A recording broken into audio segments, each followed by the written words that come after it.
Hey, everybody, welcome back. We have a special guest from the southern US. Are you guys a state or a country in California? Like, what's going on over there? I'm the, I'm the, I'm the. Yvette, here we go. Carrillo. Did I do it? Yvette Carrillo. You gotta. Oh, I knew it. I knew. I think it's the Wi-Fi. I think I said it right, but it just didn't transfer on the Wi-Fi. Yvette Carrillo. All right, I'm good. I'm good. Thank you. Thanks for coming on. And you are a periodontist, right? Hold on. Periodontist. That's better. My first periodontist on my show. First perio? Yeah, I think. I haven't done that many episodes, but yeah, you're my first one. Thank you. Thank you. No, thank you for having me. I'm super honored. Yeah, thank you for coming. And so you are a periodontist. Are you from California? Or No. you just end up there like people do? They just kind of like, I'm going to stay. Yeah. They train there. They go to school. Like, I'm staying. Exactly. I was one of those. They used to tell us in dental school, like, if you come to California, you're never going to leave. And I was like, I'm going back to New Mexico. I'm going back to my family. And one classmate was like, you're a Cali girl. You're a SoCal girl. You're staying. I was like, no, literally moved back I'm from like West Texas, southern New Mexico. Small town girl, moved back. I lasted 4 months. And I was like, so you went back after dental school? I did. I went back. To work? I went back to work. I had a good job offer. In San Diego, we have a little under 100 periodontists practicing. In New Mexico, That's a lot, right? That sounds like a lot. It's a lot. Okay. In New Mexico, in the whole state, there's 3 to 4. Oh my God. Yeah. So like the cost of living plus you'd like live in the life over there if you live there. I did. I had a luxury apartment in New Mexico. Guess how much it cost? In New Mexico, I don't know, 3,000-4,000 a month at least. $500. A month? That's like a studio in any city in the States. Not here. No, studios here easily 2-3 grand. Easy. Wait. So you went back after Perio or after dental school? I went straight through to Perio. So I did dental school at Loma Linda, and then I was going to do AGD in San Francisco. And somebody dropped out of the Perio program, and the program director knew I was interested in Perio. And they were like, do you want to start in 2 weeks? And I was like, but I'm moving to SF. I love San Francisco. I don't want to live there, but I thought, okay, it's like 1 year. I can get the experience and then apply to Perio. And the director is like, are you insane? You're going to have to go through match. You're going to have to apply. Oh, yeah, that's right. You guys have a match too. Okay. They do now. They kind of didn't at the time-ish. Right.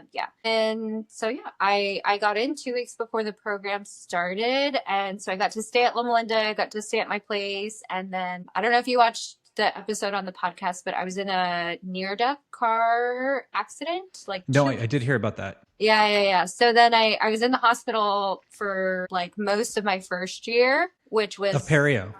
Mm-hmm. Yeah, that's so crazy. Yeah, it was wild. And went through all that while doing like a really rigorous program. So I was going to move back home. So I thought I'll be close to my family. And I lived there for 4 months, and I was not happy. And then my dad finally looked at me in the eyes, and he's like, you don't have to stay here. So I was like, okay, bye. Oh, that was nice. Yeah. So I you got the blessing.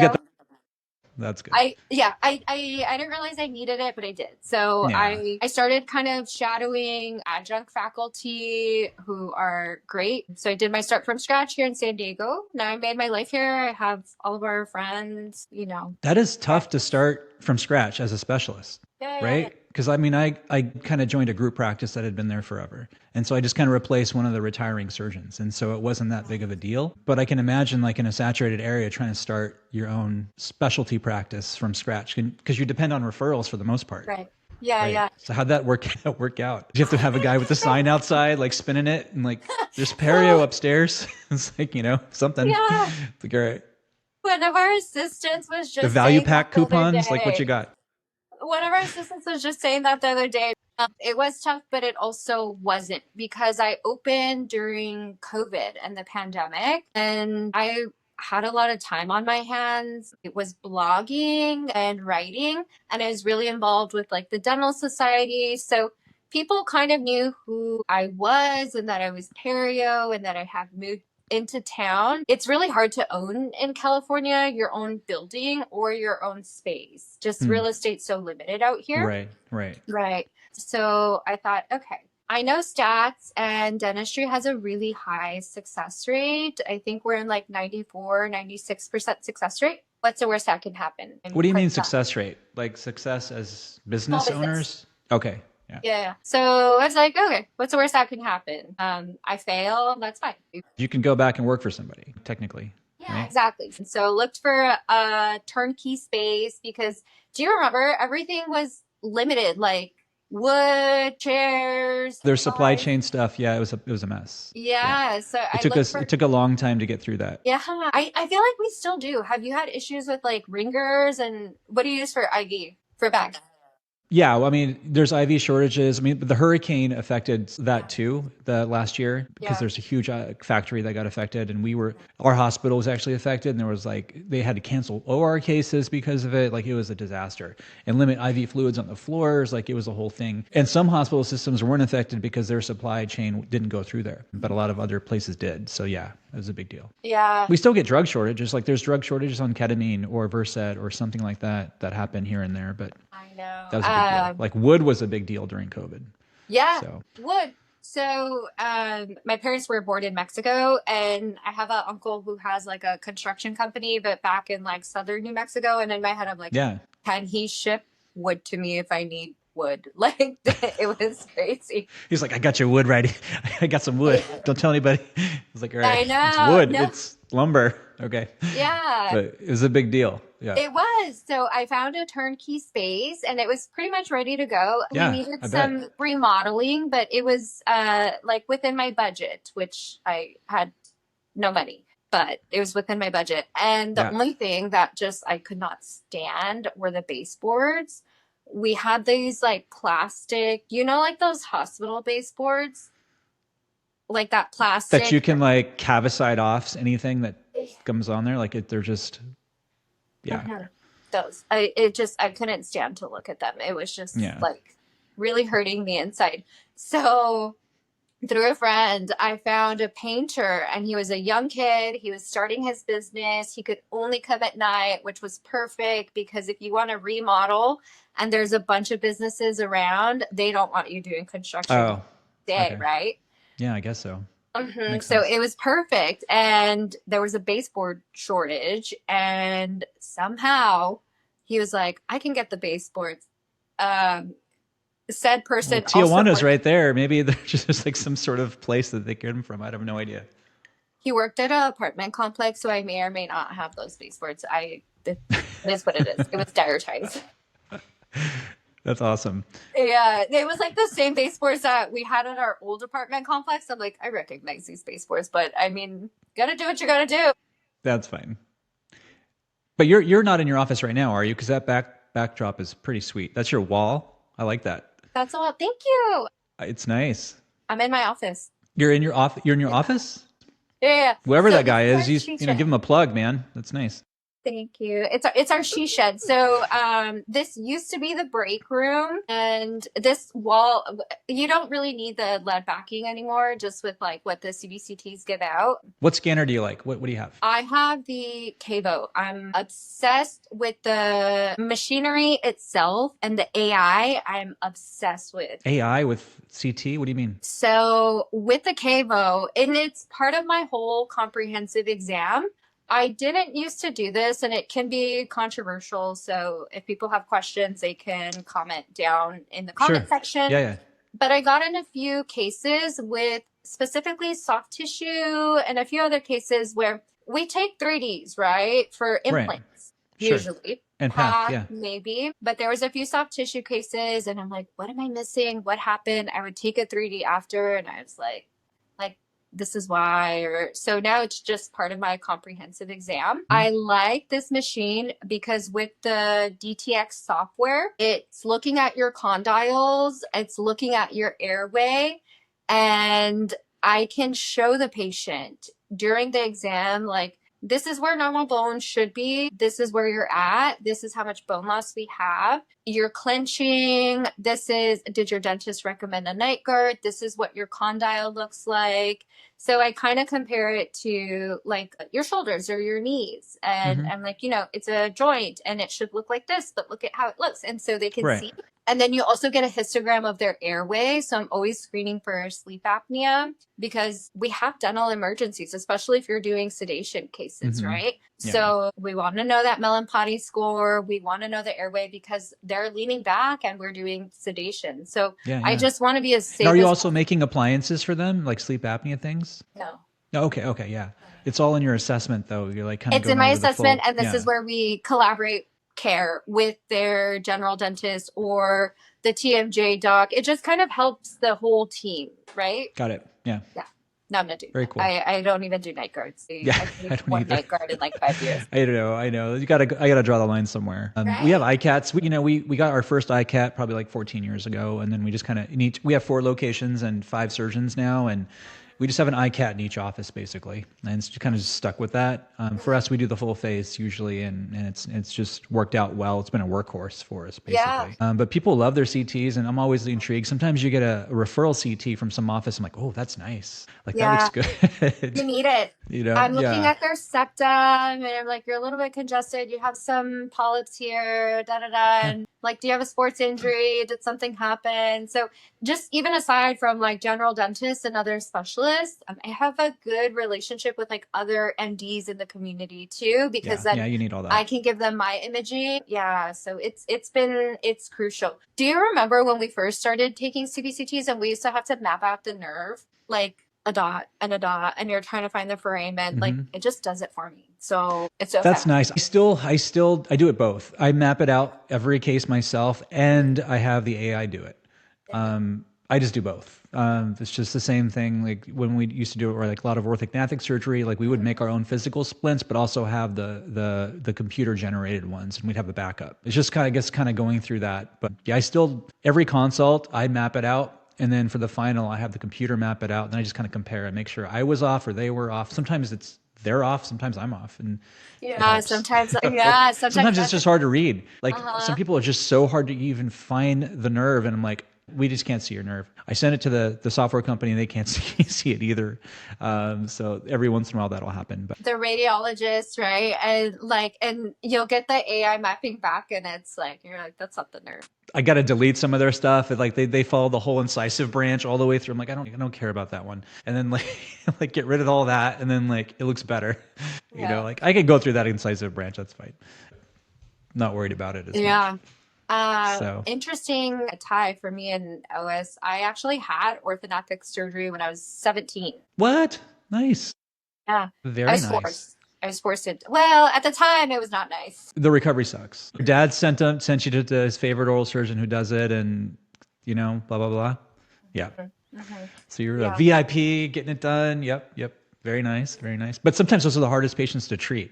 Like they're the ones that end up with the most complications. Like you're trying to help out a family member or a friend. It's like then they got like something going on. It's just usually happens. That's true. That's when it always happens. So yeah, I mean, you mentioned before, I was going to ask you, are you a corporate or not? But it sounds like you're definitely private practice. So are we.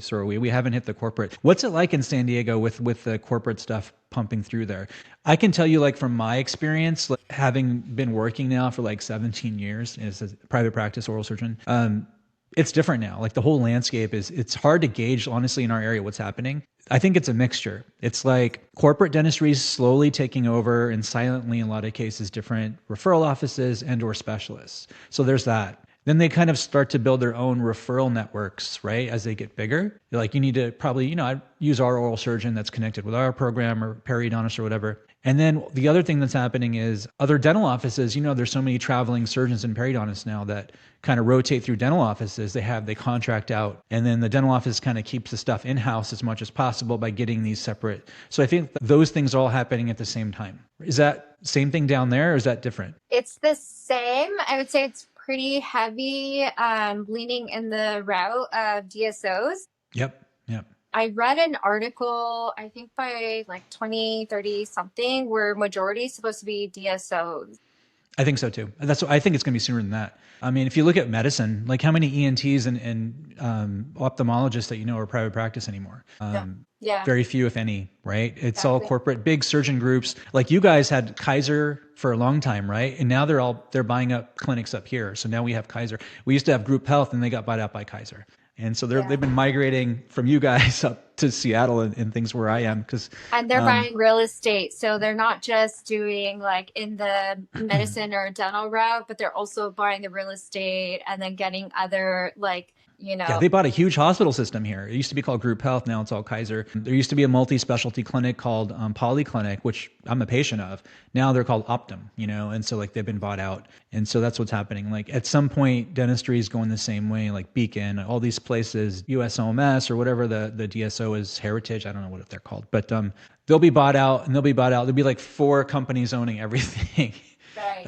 And it's different. The landscape is different. So I think we're feeling that. And now you're competing with DSOs. Like I can talk about this forever. It's just evolving so fast that it's just the landscape is pretty crazy.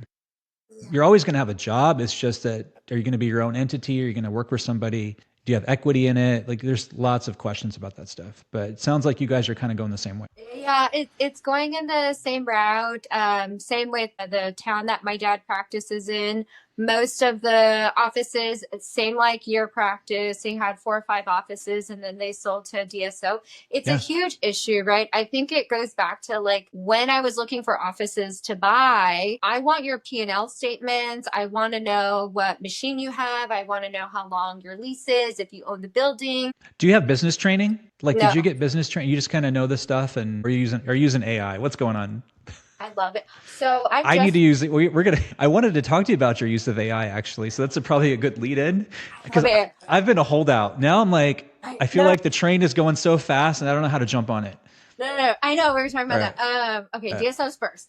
I don't have a lot of business training. I was a bio major. I did chemistry. I had a normal childhood. I was in a sorority, did cheerleading. I was in all through fraternity. college. What house were you in? What house were you in? You got a rep. I was a Delta Zeta. Ooh, I was a Phi Tau, Phi Kappa Tau. We didn't, wait, what? It was Phi Kappa Tau. We didn't have. Oh, we didn't have DZs, so you were saying?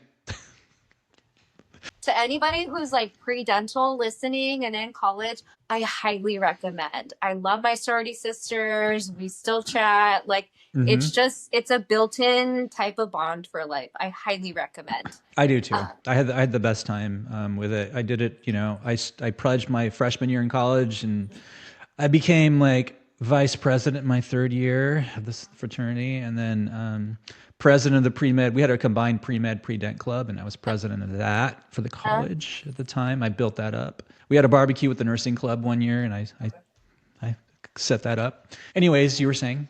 I wasn't president. See, I was smart. I was VP. I was VP. Yeah, I was VP. Dental, and then I did Russian recruitment. And first thing I looked at was grades, and I loved it. I had the best time. Well, true story. I didn't even want to be president of the pre-med pre-dent club because my advisor for the college for my major was also the advisor for the pre-med pre-dent club. And my sophomore year, I was like, I should probably show up to one of these meetings because I am pre-dental. And so like I go to this meeting, it's like elections, and there's 3 people there at the meeting for the whole college, like in this club, 3 people.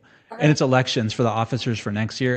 And it's like president, vice president, and secretary. And all 3 of us became president, vice president, secretary the following year. That's how I became it. But it worked out. But it wasn't my intent to be president. Do you still talk to them or like keep in touch with them? Not with fraternity people. Yeah. No, your pre-dent, pre-med people. No, I don't even know who they are anymore. I just talked to 2. One was in San Diego, so we caught up, and then I just talked to another one because we have a mutual friend who was in his frat, and then said friend was a football player, and then I was a cheerleader too. So you were a cheerleader in college? Huh? You were a cheerleader in college? I was. Nice, very nice. I didn't do any sports in college. I did high school football, and my career ended there. What'd you play? Sucked. Corner. I played flag football for sorority. I was tight end, and then what else did I play? I did offense and defense. That's how I broke my finger. I have a band-aid. You were the Travis Kelce of the team. That's great. Yes, I was. Oh gosh, we're not talking about the Super Bowl. I'm so disappointed. I know. Yeah, I kind of wanted to 3-peat actually too, but that's fine. Like Butterfingers the whole Super Bowl. It's so upset. All right. Hopefully this year they'll get it done again. But yeah, no, that's awesome. You did a lot, extracurricular, all that stuff. And then I've been performing full arch dental implant surgery since 2012. I started back then with Nobel implants, and I continue to use them today. Getting consistent results over time and seeing these restorations in function over that length of time has basically strengthened my use of the product. There's over 100 implant systems out there. I just choose the one that's been the most consistent for me. I mean, as far as your use of AI in your office, I'm really curious because like I said before, like I don't use it. I should just buckle down. Do I just get Chat GPT? Or like, I feel like there's so many of them. Like, I don't even know what to do. I didn't. Are you free versioning them? Like, what's going on? So it started with one of my assistants and one of the brightest people. And this assistant is also a dentist in Mexico. So I know he's going to get into dental school here, but our CBCT broke down. And this is when I realized how much I need that x-ray and that CBCT, that airway analysis and everything for consults. I just need it. It wasn't working. And he was like, Chat GPT, and he fixed it. And then I needed a form for some of our sedation. We were getting new inventory, things were changing. And then he just used Chat GPT. So then that started showing like the rest of the team, and they're like, can you chat that? And I'm like, they mean Chat GPT, like, can you look it up on Chat GPT? So I asked my husband, and I was like, should I get Chat GPT? Because what I was doing was I didn't want to pay for it. I'm not cheap, but that's what I kind of feel like. I don't know what to do. Like, do I just pay $20 a month, whatever it is, and get that version, or like, is there another app that's better? Like, yeah. So I have a friend from dental school who moved here, and so I would just. We have like, you have your core group of like friends where you're like, oh, my day. And so when I needed something, it would just be like, hey, can you Chat GPT this for me? I know. Yeah, I know. Just have them do it for you. Yeah. So then I looked into Chat GPT. My husband suggested Cloud, which is what I ended up getting because we write more, and I was really looking for help with notes and that kind of stuff, or when we go to CE and taking notes. And he said it has a little bit better writing style. So I started there. I got the free version, and what's it called? Cloud? Cloud, CLAUDE, Cloud. Okay. So I got that. I also got the Cloud. That one's PLAUD. Okay. And I put it here because I knew you were gonna ask. It's like a little wrist thing that you wear, and then it takes notes for you, and it kind of summarizes everything for you. Okay. So I had those, and I started there with just note taking, which is what I needed help with. I can't take notes anymore. If I have to sit in a CE lecture and write something, I'm like doodling, or it's like my hand hurts. Like I can't write fast anymore. Sorry to Dr. Corey. I did a Corey class, and for us to sit for 5-6 hours, like I'm done with school. I did enough school. Yeah. So I'm doodling, and he kept talking about carota and carota. So I'm just drawing carrots the whole time. I'm drawing cats and cars. They're really I'm like, my ADHD is just like, there's no way. So it would have helped if I had that there, but I wanted it for notes and that kind of stuff. So we started there. I got Cloud. I have a lecture coming up for hygiene care around dental implants. And I just started typing in. I'm like, hi, Cloud. I'm doing a blah, blah, blah. Can you do this? And so then they output it within 2-3 seconds. I said, okay, can you also include some authors? And I knew those articles. I knew the studies. They were studies that I would have had to go look in my old laptop from residency. And it found it just like that. Instantly. And then I'm like, okay, can you also do this? And then it does that. I'm like, can you make a table? And then it does the table. So you're going down with I'm just pretending like I don't know anything because I don't really. So you have one prompt you start all this with, and you just keep adding prompts to it, and it keeps the same focus of what you're doing, right? I'm sure everyone already knows this except for me, but I'm just making sure. Because that's what I would want. Like that would make sense to me. Like you have this whole thought, and you just kind of keep narrowing it down, and at the end of it, you get your diamond. Think about like emergency management, right? We're supposed to be doing like drills at least once a month, right? Yeah. And that's a good idea. You can make your whole like little drill thing with that. My office manual. These were like, when you can't go to bed and you have the insomnia and you have all these thoughts in your head and you're like, I got to do this, I got to do that, I got to do that. I start the chat and I'm like, hey, Cloud, can you design an office manual for a perio practice? Make sure it's within California labor law. Is this a voice prompt you're doing? You can. I type it. Okay, I was going to say. You can do either. I just type it in. And then I go to bed. And then I'm like, oh, okay. So, like, life-changing. So you pay for the Cloud one. You like that I one? so I wasn't going to, and then it only lets you ask so many questions, and then I was like, fine, I'll pay. Okay. And it's like 20-ish a month, like ChatGPT or something? Yeah. It's like $20 a month or 200 a Okay. year or whatever. So I paid for the month because we're still testing our relationship out. I'm not sure. Subscriptions bother me. I don't know why. Like I always feel like I'm going to forget what I'm subscribed to. And then like Yeah. before you know it, I'm like subscribed to all these things I just forgot. Yeah.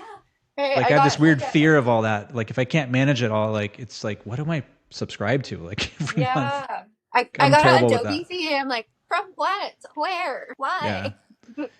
All You right. know, So you use that and that helps you with your office stuff, right? helps with office stuff, the 3D. I was also, so my husband's up in LA visiting his family, and his dad just decided to get a 3D printer, and he's been 3D printing like cat toys for our cat. And I'm like, if you think about it, like, what do you guys do for surgical guides? I went back to just pilot guides. We started off with like freehand and then fully guided. And now I'm just like pilot guides fine for most cases. And so like I feel more comfortable with having something there. I can still freehand and stuff. That's fine. Yeah. But I think a pilot guide's great. Yeah, exactly. So back in the day, I used to work at my dad's dental lab, and we didn't have the technology that we have now. So for me, it was important to have a really technology forward practice because that's how I was trained. You need to do both, right? Like you need to do brain guided, but you also need to know how to do surgical Yeah, guides. sometimes guides like break or they're not right. They rock. You're like, I just can't use this guide,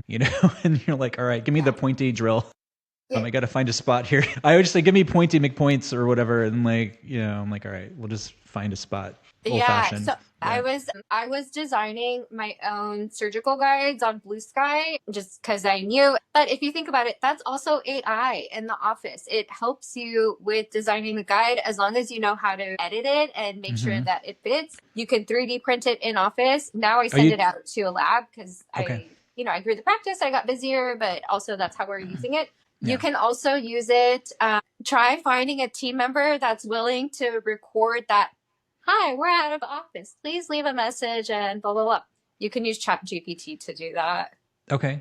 And then just gives you an MP3 or like, how does that work? It gives you an MP3 and then you can send it to whatever service you have and they can output it. And like, sure, we want to have a person, but you can also make it sound like a person. There's also stuff for like podcasters where it starts to pick up your voice and your tone and all that too. I know you can AI your voice on a lot of apps now. I haven't tried it yet, but I'm still trying to figure out what I sound like, doing this. So it's not easy, but that's awesome. So you're basically using AI in your office almost every day. Almost every day.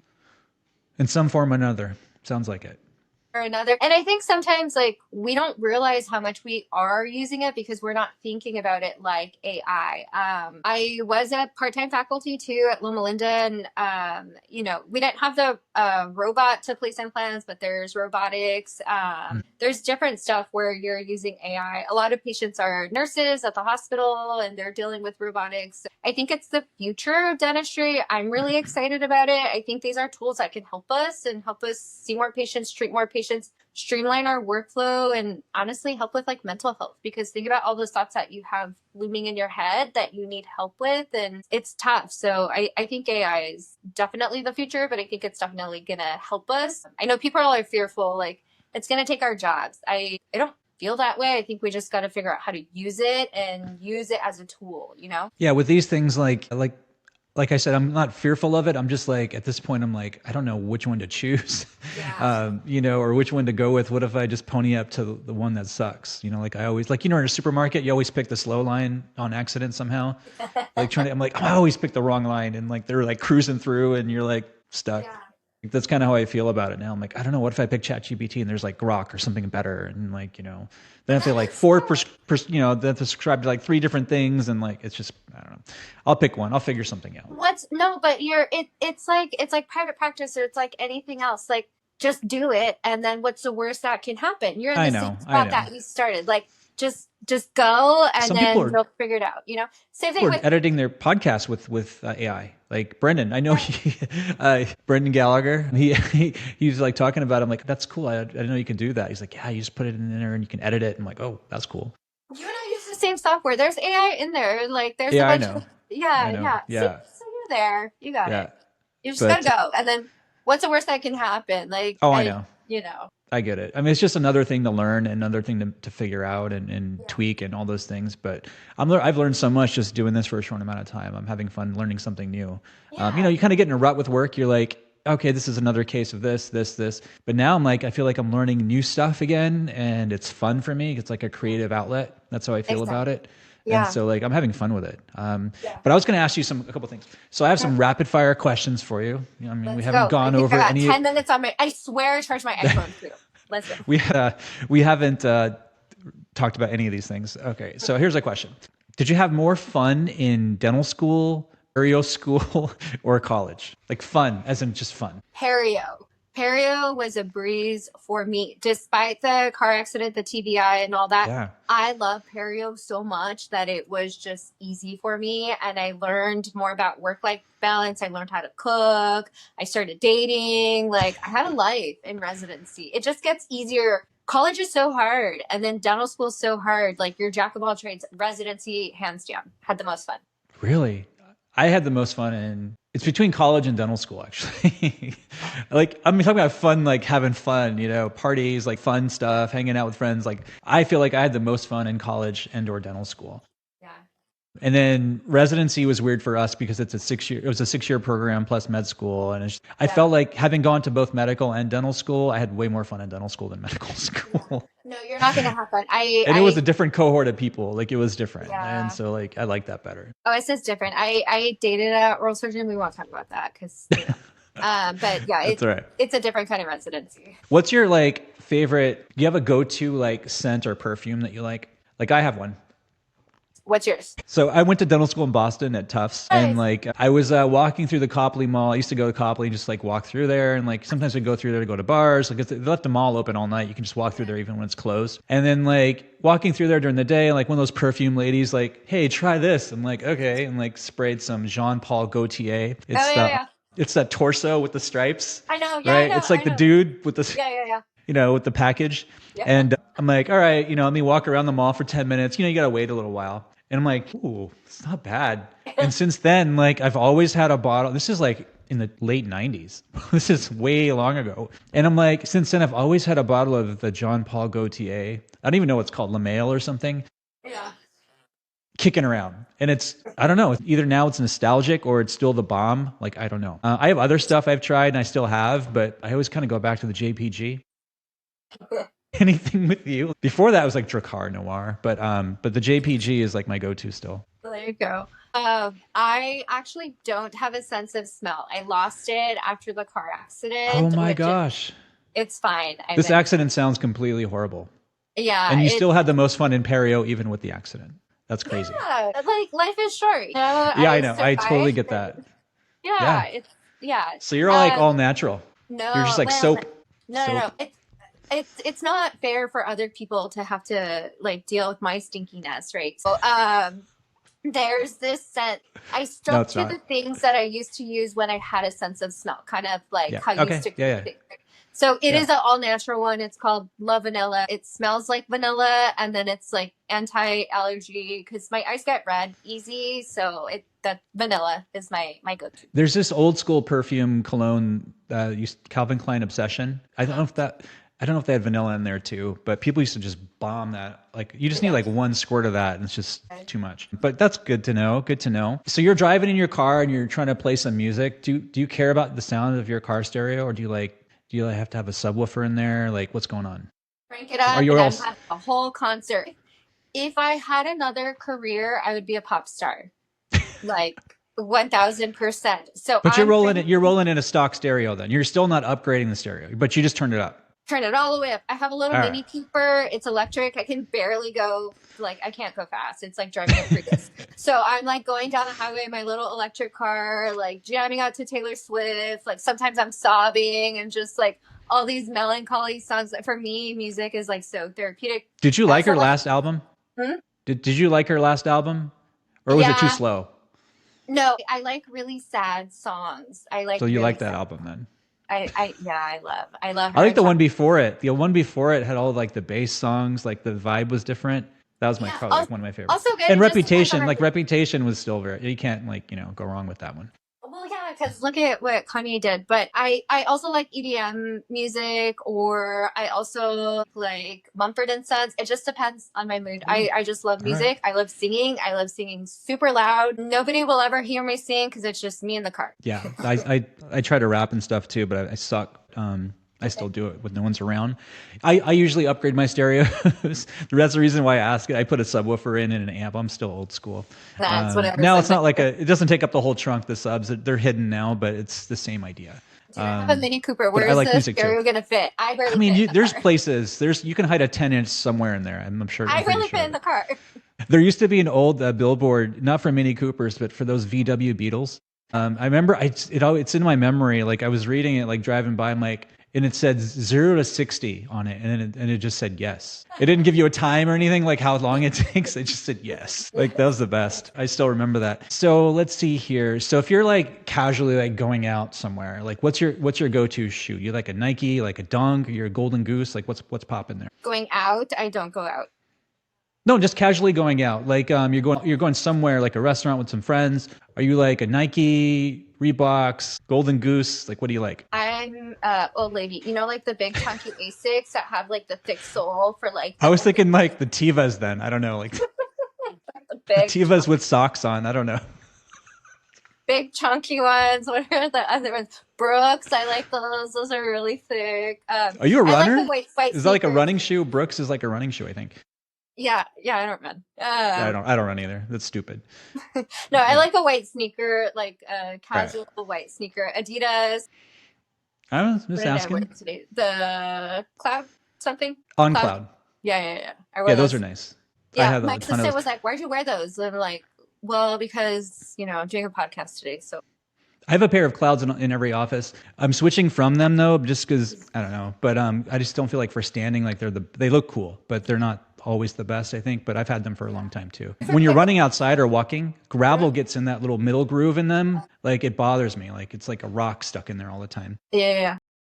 But Pickleball though, they're like tennis shoes, literally tennis shoes. But if you play pickleball, it's not too bad because then the Asics, like I turned one wrong way and then like I broke a toe. So you just gotta be careful. all right, last question. Your favorite kind of music? You kind of alluded to it, or your last concert that you went to? Was it Taylor Swift? Did you go to her concert? I'm such an old lady. You cannot drag me to a concert. You cannot drag me to a club. You cannot drag me. If you get me, I go to bed at 8:30. Let me see. The last concert I went to, honestly, probably Coachella or like EDC. Like I just, Back in school? yeah, back in like dental school resident. Oh, I went to Hart with the co-resident in At a residency. casino? So that was the last. I had Hart? fun, when I was young. Like I'm young. Are you but, like too young for Heart? I feel like. I'm 37. But Heart, I feel like was old when I was young, and I'm old. So I don't know, but 8:30. I have the best sleep hygiene. 8:30. I'm in bed.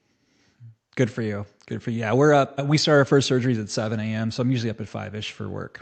So it's kind of been ingrained in my system. Yeah. Does your cat Yeah, the last alarm concert- not wake you up? What? You have a cat alarm? No. She does wake me up. He does now. I got a new cat last year, and he's just like sleeps right next to my head. That's my life. I got a cat. Yay. 2 cats now. The last concert I went to was terrible. It was like the first time I ever saw him, which was like, actually it was Wu-Tang. And like, they were so bad, I didn't even stay for the whole show. Like I just couldn't even, like the stage present, everything sounded like, this is stupid. Yeah. But that was probably the last concert, and that was a couple of years ago. And I guess now that they're really old, so that's probably why, but it was terrible. Sorry guys, but It's just the crowds and the parking and like in my head, I want to have a certain like lifestyle, but like my bank account just doesn't allow for that. Like, No, it's fine. Like, I did go to Taylor Swift though, not for Eras. I went for Reputation when she was here. But that was fun. But other than that, yeah, some small stuff, but nothing big. But I wanted to thank you for coming on, by the way. No, thank you for having me. Yes. Yeah, though it's been fun. I hope we can do this again. We need round 2. We got to have you on Princess and the Pod. Once right, I get let's do it. my podcast set up, I'll go. Let's do it. Let's do it. All right. Take care. Thank you. All right. Bye. Bye.